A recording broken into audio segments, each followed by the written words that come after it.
Salam sejahtera pemirsa, berjumpa kembali di dalam pembahasan buku Bugar Selamanya. Dan pada hari ini kita sudah memasuki halaman yang ke-347 dengan judul Jangan biarkan itu menyelinap pada Anda. Ayat inti kita pada hari ini terdapat dalam 1 Tesalonika 5 ayat yang kedua sampai ayat yang keempat. Karena kamu sendiri tahu benar-benar bahwa hari Tuhan datang seperti pencuri pada malam. Tetapi kamu, saudara-saudara, kamu tidak hidup di dalam kegelapan sehingga hari itu tiba-tiba mendatangi kamu seperti pencuri.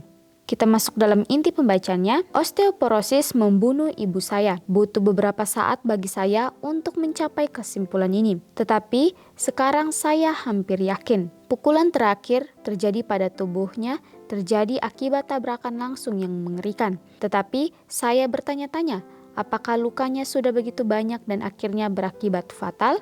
Jika bukan karena osteoporosis, ibu baru berusia 78 tahun ketika dia meninggal. Dia dalam kondisi kesehatan yang sempurna, namun memiliki osteoporosis. Kecelakaan itu merobek kaki saya dari tulang kaki. Tetapi sabuk pengaman menyelamatkan saya dari menghantam kemudi. Namun, sabuk pengaman tidak menyelamatkan ibu saya. Sebaliknya, hal itu mungkin telah membunuhnya dengan menghancurkan begitu banyak tulangnya dan menyebabkan begitu banyak luka dalam. Saya yakin beberapa tulang rusuk saya retak dalam kecelakaan yang sama. Tulang rusuk ibu saya yang hancur menyebabkan gangguan pernapasan, luka dalam, dan septikemia. Ibu selalu sehat, tetapi osteoporosis menyerangnya. Kami mulai memperhatikan ketika dia berusia sekitar 65 tahun. Punggungnya lebih bungkuk dan dia mengeluh meskipun matanya masih biru. Dia memulai pengobatan untuk mencegah pengeroposan tulang lebih lanjut. Dia berjalan di treadmill setiap hari selama 30 menit karena aktivitas fisik dan menahan beban menguatkan tulang. Dia mendapat setidaknya 15 menit sinar matahari setiap hari untuk vitamin D, untuk membangun tulang yang kuat. Dia pun setia memakan semua produk susu yang diresepkan dokternya agar tubuhnya mendapatkan jumlah kalsium yang dibutuhkan. Dia tidak menyangka bahwa terlalu banyak protein sebenarnya bisa menyebabkan hilangnya kalsium, bukan menambah. Akan lebih baik jika dia mendapatkan kalsium dari sayuran berdaun hijau. Osteoporosis memengaruhi 25 juta orang, sebagian besar adalah wanita. Di Amerika Serikat, namun sebagian besar dokter tidak melakukan screening terhadap penyakit ini. Kehilangan kalsium di tulang dimulai pada sekitar usia 30 tahun, namun semakin cepat terjadi setelah menopause, ketika tubuh berhenti memproduksi estrogen. Itulah sebabnya banyak dokter merekomendasikan terapi tenaga pengganti. Hal yang menakutkan adalah ketika osteoporosis menyelinap pada Anda. Terapi bisa membantu membangun kembali tulang yang tersisa, tetapi pola yang menyerupai sarang lebah yang rumit yang membuat tulang menjadi ringan dan kuat tidak akan pernah bisa dipulihkan. Saya berharap ibu saya mengetahui semua ini bertahun-tahun sebelumnya. Ya baik, cerita yang sangat luar biasa pada hari ini yang dialami oleh seorang perempuan yang bernama Kai Kusma, di mana Kai Kusma ini pada saat dia masih muda, dia dan ibunya ini mengalami kecelakaan yang sangat luar biasa yang membuat tulang daripada ibunya ini harus patah. Bahkan dikatakan Kai Kusma juga mengalami sobek pada kakinya dari tulang kaki, tetapi di mana dikatakan pada saat kecelakaan, sabuk pengaman daripada Kai Kusma ini akhirnya menyelamatkannya dari menghantam kemudi. Sebaliknya, sabuk pengaman daripada ibunya ini tidak menyelamatkan ibu daripada Kai Kusma. Itu membunuhnya dengan menghancurkan begitu banyak tulang daripada ibu Kai Kusma dan mulai menyebabkan begitu banyak luka dalam. Dan setelah kejadian tersebut, ibu daripada Kai Kusma ini mulai merasakan gangguan pernapasan, luka dalam, dan septikemia. Dan dikatakan pada saat ibu Kai Kusma ini berusia 78 tahun, dia akhirnya diizinkan Tuhan untuk beristirahat. Ya sangat luar biasa pelajaran pada hari ini mengingatkan kita kembali.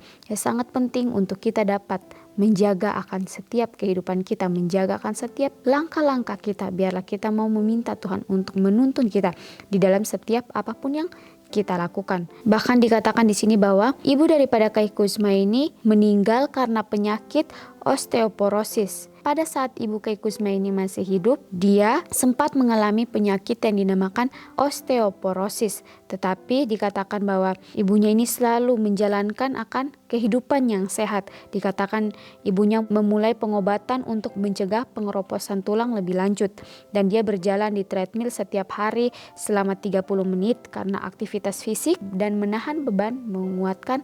Bahkan juga dikatakan bahwa ibu daripada Kay Kusma ini juga mendapatkan setidaknya 15 menit sinar matahari setiap hari untuk mendapatkan vitamin D untuk membangun tulang yang kuat. Dia pun tetap setia memakan semua produk susu yang diresepkan dokternya agar tubuhnya mendapatkan jumlah kalsium yang dibutuhkan. Dia tidak menyangka bahwa terlalu banyak protein sebenarnya bisa menyebabkan hilangnya kalsium, bukan menambah. Akan lebih baik jika dia mendapat kalsium dari sayuran berdaun hijau. Ya, inilah pelajaran yang sangat luar biasa mengingatkan kita juga bagaimana dalam setiap makanan apa yang kita masukkan ke dalam tubuh kita. Itulah yang perlu kita tanyakan juga kepada Tuhan.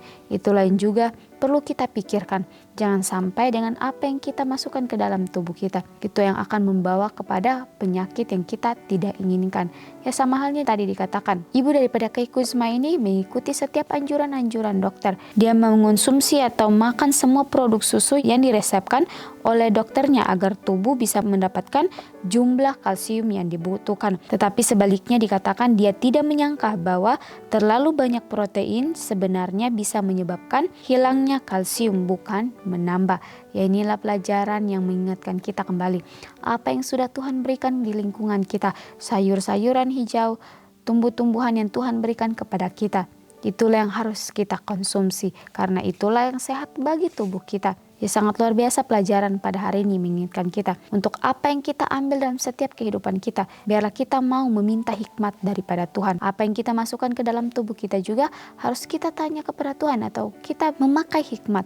Apa yang baik untuk kita konsumsi dan apa yang tidak baik untuk kita konsumsi. Inilah pelajaran yang boleh kita ingat selalu, bahwa apapun yang sudah Tuhan berikan kepada kita, ya biarlah itu kita dapat patut syukuri dan biarlah itu boleh kita jadikan untuk makanan kita setiap harinya. Bahkan dikatakan di sini bahwa osteoporosis memengaruhi 25 juta orang, sebagian besar adalah wanita. Ya, pelajaran ini mengingatkan kita para wanita, terkhususnya kepada orang tua atau kepada para ibu yang sudah mulai memasuki akan masa-masa penuaan atau premenopause. Dikatakan bahwa biarlah ibu-ibu dapat bijak mengonsumsi makanan-makanan yang sehat, untuk dapat bijak memilih makanan-makanan yang akan kita masukkan ke dalam tubuh kita. Karena dikatakan bahwa 25 juta orang, terkhususnya kepada para wanita, mengalami osteoporosis. Ya, inilah yang Tuhan ingatkan kembali kepada kita masing-masing, bahwa biarlah apa yang kita masukkan ke dalam tubuh kita, biarlah itu kita pertimbangkan dengan sebaik-baik mungkin. Ya, karena apa yang akan kita masukkan ke dalam tubuh kita, itu juga akan memengaruhi akan setiap kesehatan kita masing-masing. Dan dilanjutkan di sini bahwa hal yang menakutkan adalah ketika osteoporosis menyelinap pada Anda. Terapi bisa membantu membangun kembali tulang yang tersisa, tetapi pola menyerupai sarang lebah yang rumit yang membuat tulang menjadi ringan dan kuat tidak akan pernah bisa dipulihkan. Saya berharap ibu saya mengetahui semua ini bertahun-tahun sebelumnya. Bahkan dikatakan jangan biarkan osteoporosis atau kedatangan krisis kedua kali menghampiri Anda seperti pencuri di malam hari. Ya, pelajaran ini juga mengingatkan kita bagaimana kedatangan Tuhan yang kedua kali. Biarlah kita mau bersedia supaya kedatangan Kristus yang kedua kali kita tidak dihampiri seperti pencuri di malam hari. Inilah pelajaran yang boleh kita aplikasikan setiap harinya dalam kehidupan kita. Apa yang kita kerjakan, apa yang kita lakukan, biarlah kita mau selalu menyerahkan setiap kehidupan kita, bahkan pilihan-pilihan kita ke dalam tangan Tuhan. Dan biarlah kita mau selalu bersiap, menyiapkan akan diri kita masing-masing, menyiapkan akan hati pribadi lepas pribadi kita, supaya ketika kedatangan Tuhan yang kedua kali, kita didapati tetap setia kepada Tuhan. Dari hal-hal terkecil akan mengajarkan kita kepada kesetiaan. Biarlah kita memelatih akan diri kita setiap harinya untuk tetap setia, seperti apa yang kita masukkan ke dalam tubuh kita. Biarlah kita mau tetap setia mengonsumsi akan makanan-makanan yang sudah Tuhan berikan di dalam kehidupan kita. Apa yang sudah Tuhan sediakan kepada kita, itulah yang baik untuk kita. Untuk itu, itulah yang harus patut kita syukuri setiap harinya. Karena dengan makanan-makanan itulah yang akan menjaga akan setiap tubuh kita. Bahkan mengingatkan kita kembali pada hari ini. Dalam setiap apapun yang kita lakukan. Di dalam setiap tindakan-tindakan kehidupan kita yang kita lakukan setiap harinya. Biarlah itu kita mau melakukan hal-hal yang benar di hadapan Tuhan. Karena kedatangan Tuhan sudah semakin dekat. Iblis akan menggunakan berbagai cara untuk menjauhkan kita daripada Kristus. Tetapi kita boleh ingat lagi. Biarlah kita selalu tetap bersedia menantikan akan kedatangan Tuhan yang kedua kali. Jangan sampai dengan kenikmatan dunia yang dunia tawarkan kepada kita terbawa dengan setiap kenikmatan dunia itu. Tetapi bagaimana? Biarlah kita mau tetap setia untuk menantikan kedatangan Tuhan yang kedua kali. Tetap bersedia melakukan apa yang benar di hadapan Tuhan. Bahkan tetap setia untuk melakukan hal-hal terkecil sekalipun. Bahkan dikatakan, karena kamu sendiri tahu benar-benar bahwa hari Tuhan datang seperti pencuri pada malam. Tetapi kamu saudara-saudara, kamu tidak hidup di dalam kegelapan sehingga hari itu tiba-tiba mendatangi kamu seperti pencuri. Dari judulnya sangat jelas dikatakan, jangan biarkan itu menyelinap pada Anda. Ya, biarlah ini boleh mengingatkan kita untuk menjadikan kita lagi sebagai pribadi-pribadi yang tetap berjaga-jaga di dalam kehidupan kita. Karena kita tidak tahu apa yang akan terjadi ke depannya ke dalam kehidupan kita. Langkah demi langkah kita, setan akan menggunakan berbagai cara untuk dapat menjauhkan kehidupan kita daripada Kristus sendiri. Untuk itu, biarlah kita selalu berpegang pada ketopong keselamatan Tuhan, yaitu dengan cara kita selalu mendekatkan diri kita kepada Tuhan, berdoa dan meminta hikmat kepada Tuhan, supaya Tuhan dapat membantu kita untuk melakukan hal-hal yang benar di dalam kehidupan kita. Dan dari pelajaran ini juga mengingatkan kita bahwa biarlah kita mau bijak untuk menjaga akan kondisi tubuh kita. Jangan sampai apa yang kita pikir itu adalah baik untuk kita, ternyata itulah yang akan membawa penyesalan di dalam kehidupan kita masing-masing. Ya baik pemirsa, mungkin ini saja pembahasan yang bisa saya bahas pada hari ini. Kita akan berjumpa kembali di dalam pembahasan yang berikutnya.